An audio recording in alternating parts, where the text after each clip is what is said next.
Le baron André-Louis Sommier d'Albi fut le dernier grand maître des chevaliers de France. Il était un chevalier exemplaire et exigeant sur les investitures. Ses écrits sont empreints de vertus chevaleresques, dont voici quelques extraits. Il nous a quittés en 2004. Thème de réflexion, aphorisme, citation, strophe.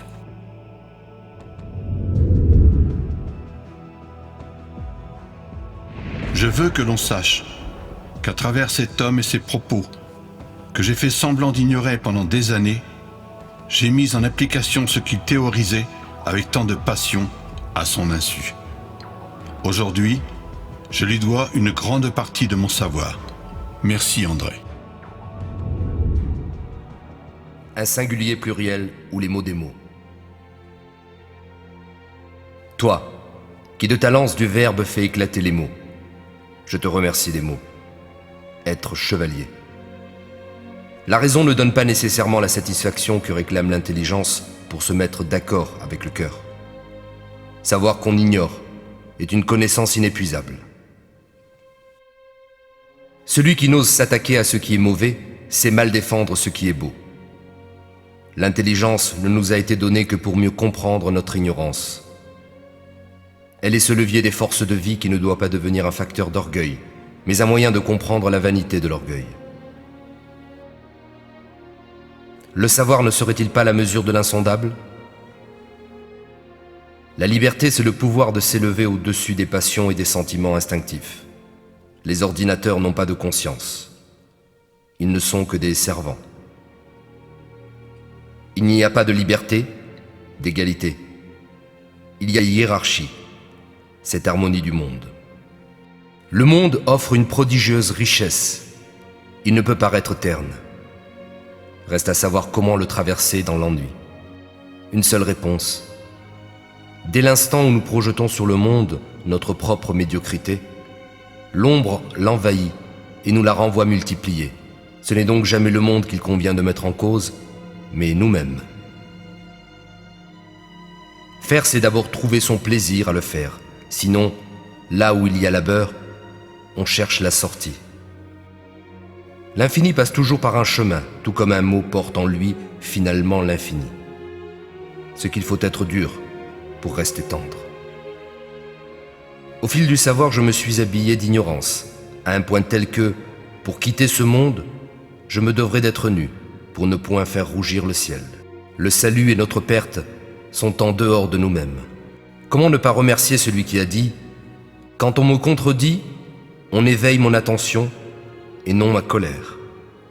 Seul l'effort anoblit l'homme, lui donne et le fait porteur de ce respect qu'il a besoin de retrouver en chacun de ceux qu'il côtoie. Faire que chaque heure de notre vie soit belle, car le moindre de nos gestes est souvenir futur. Je n'ai pas besoin de ce qui me manque. Le rire permet de recevoir ce que le sérieux ne saurait faire entendre. Pieds sur terre, clair regard, nous pensons que monter à bord des vaisseaux de l'orgueil, c'est fatalement affronter un jour les tempêtes de l'envie. Mais les fonds abyssaux sont les charniers où pourrissent les aventuriers. Et si les mots n'existaient que pour nous obliger à nous taire ? Et si la parole n'avait été donnée à l'homme que pour lui apprendre la valeur du silence ? Roc des certitudes, sable de confettis au carnaval de l'ignorance. Comment donner aux mots une capacité nouvelle, une dimension et une consonance jusqu'ici inconnue ? Un sens qui ne fut enfermé dans le signe comme une flèche en son carquois. Briser avec des mots la cage des mots pour laisser passer quelque chose d'ineffable. Je ne veux être que l'ouvrier qui met en forme la matière que l'esprit a fait naître. En faisant entrer dans les lycées la politique, on a fait sortir l'histoire, le latin, le bon français et le sens du commun. Chevalerie et chevalier.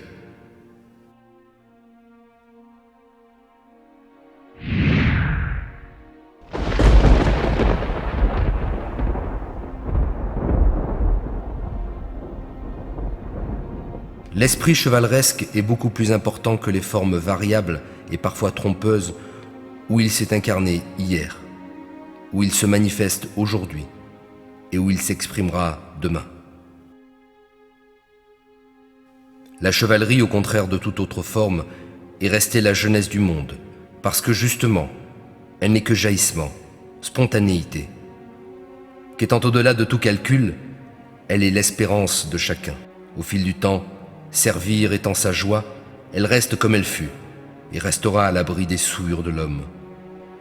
Être chevalier, c'est, après l'avoir espéré, réussir à le devenir. Son blason est un message, mais également son propre rappel à l'ordre de ce à quoi il s'est voué. Nous ne sommes pas des hommes de victoire, mais des hommes de vocation. Nous autres, chevaliers, ne devons jamais oublier qu'il est de notre devoir de promouvoir ce qui mérite et se doit d'être promu. La chevalerie est un haut service qui doit nécessairement s'exercer dans l'humilité.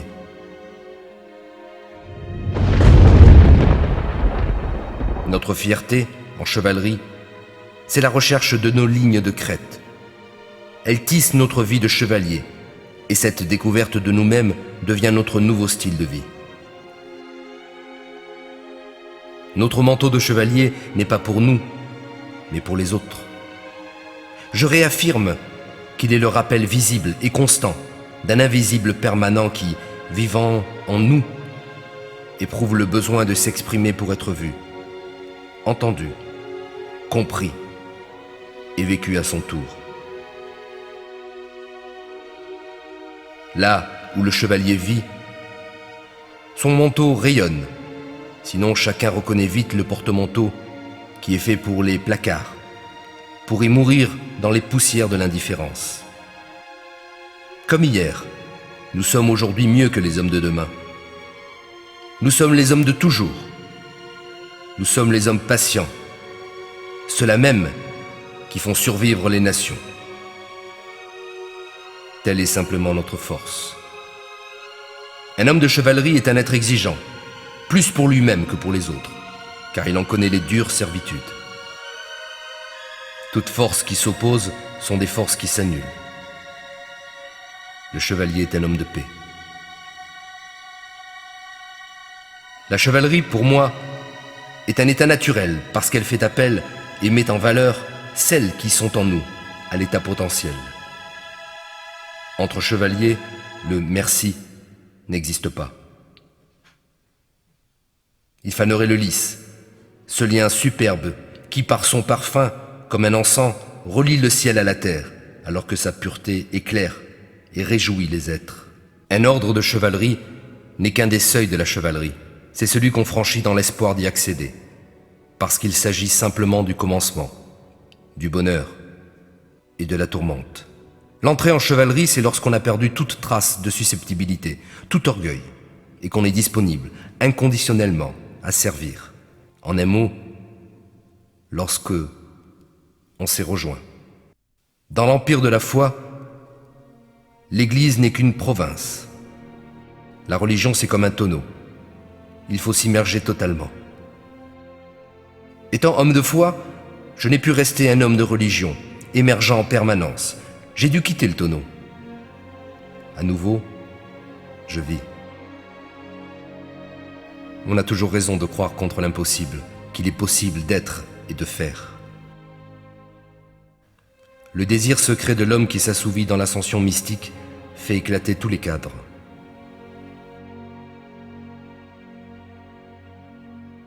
Je suis à la fois l'enfant, conscient de son ignorance et qui voudrait savoir tout ce qui est à savoir, et l'homme conscient d'être gorgé de notions fausses qu'on lui fait connaître comme étant le savoir. Le chevalier, dans sa quête et sa certitude d'y parvenir, peut sembler s'être réfugié sur un radeau ballotté par les flots. Mais son désir d'être, malgré les tempêtes, lui permet de toucher la rive, et alors, son geste simple devient un exemple évident. Sous mille formes, la chevalerie est une indivisible. Être chef, c'est savoir apprendre pour mieux donner. C'est savoir et pouvoir être responsable. C'est être reconnu par le respect qui, étant en nous, est reçu comme un bienfait par autrui. Ce ne sont pas les ordres qui font les chevaliers. Ce sont les chevaliers qui font des chevaliers. Les ordres et leurs différences ne sont que des maisons où ils se rencontrent, là où le destin les y a conduits. Ce n'est qu'un toit où s'exprime une règle pour faciliter et canaliser les bonnes volontés. Mais la chevalerie est la grande maison de la vie, alors que les ordres, à mon humble avis, n'en sont que les chaumières, les étapes, parfois bonnes, parfois mauvaises. Là où le chevalier est, là où les chevaliers sont, l'ordre sera grand ou petit, rayonnant ou exsangue, selon ce qu'ils sont chacun, personnellement, et suivant ce qu'il apporte. La chevalerie est le chemin de l'unité au sein du jeu de l'apparente diversité.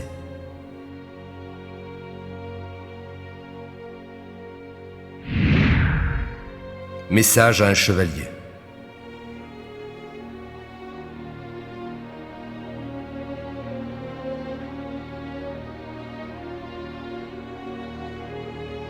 Pourquoi, selon ta demande, attends-tu que je te donne la clé? Même si je l'avais, je ne te la donnerai pas, car elle ne te conviendrait pas. Elle est en toi. À toi de la découvrir et sache, de plus, que découverte, elle ne te servira peut-être plus. Sois d'espérance. Travaille et deviens ce que tu es. Si le plaisir éblouit, seule la joie profonde éclaire. Ne confonds pas. À toi le choix. Que t'importe le faux. Sois vrai. Qu'importe l'absence. Sois là. N'oublie jamais que tu seras ce que tu auras voulu être. Chacun reste seul responsable de lui-même. De ce fait, il n'y aura donc jamais, en définitive, qu'un seul coupable. Toi. Sache bien et n'oublie pas que gens et choses opposées travaillent ensemble, bien que nominalement opposés. Travaille donc sur toi-même pour quelque chose d'utile à autrui. Bizarres et souterrains sont les sillons du sang dans les chemins de la réflexion, là où les carrefours débusquent des voies insoupçonnées. La voie que j'ai choisie est claire. J'y respire à l'aise. Je n'ai besoin de rien d'autre que d'être moi. C'est simple et cela va de soi. Ma joie de vivre pourvoit à tout. Ce que je vois, ce que je rencontre, ce que j'apprends, me ressource puisque je suis attentif. C'est sur l'enclume de l'isolement qu'il nous faut forger notre épée. Il serait impensable que nous attendions des autres ce que nous ne ferions pas nous-mêmes. Mes propos ne sont pas dits pour être écoutés, mais pour être entendus. Nous ne sommes pas entrés en ordre de chevalerie pour nous promener avantageux sur le boulevard mondain des vanités insatisfaites, mais bien au contraire, pour se retrouver entre hommes de même espérance et mettre en commun nos pouvoirs pour bien définir notre vraie petitesse. Ainsi, se livrant d'Issel, pouvons-nous partir vers des routes supérieures en apprenant à obéir, avant de peut-être commander. Mais d'abord et surtout connaître notre voie, pour suivre notre propre chemin. Les honneurs ne consistent pas à les avoir, mais à les mériter. Seul un homme libre sait qu'il peut donner son esprit et son cœur pour un grand dessein. Au chevalier Roland-Jean Marotteau, chevalier de France, j'ai essayé de dire à ma façon ce que m'a donné la chevalerie. En ce siècle d'asphyxie, qu'elle te soit oxygène. Balsa.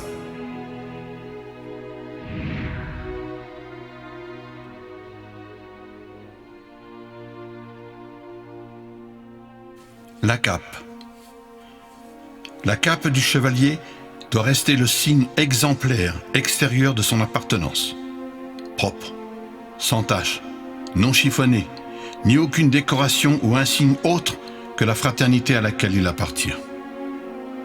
Les honneurs. Le chevalier doit rester humble, surtout lorsqu'il assume de hautes charges en restant simplement lui-même.